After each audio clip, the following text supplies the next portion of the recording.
How to check unknown caller on iPhone. Hey guys, in this video I'm going to show you how to find out who an unknown caller is on your iPhone. Stick around till the end so you don't miss anything important. Let's get started. First, open up your phone app and you'll see that unknown call in your recent list.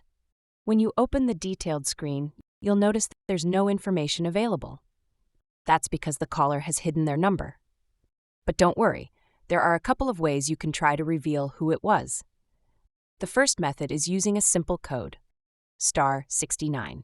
This works for most carriers like AT&T, Verizon, T-Mobile, and others in North America. Right after you get that unknown call, open your phone app, go to the keypad, dial *69, then press the call button. It will automatically redial the last number that called you, and sometimes, even if the number was hidden, this trick will reveal it once the number appears. You can quickly hang up if you don't want to talk to them. The second method is to use a caller ID app. Just open up the App Store and search for caller ID. One of the most reliable options is Truecaller.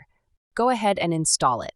It helps identify unknown numbers, spam callers, and telemarketers by matching them against a massive database of known numbers. Keep in mind, though, Truecaller and other apps can only identify calls after you've installed them. They can show information about unknown calls you received in the past. Once you have it set up, anytime you get a new unknown call, it'll show the name or label, like spam telemarketer, or even the company name right on your screen. And that's how you can check who's behind those annoying unknown calls on your iPhone. If this video helped you out, don't forget to like and subscribe for more quick iPhone tips. Thanks for watching, and I'll see you in the next one.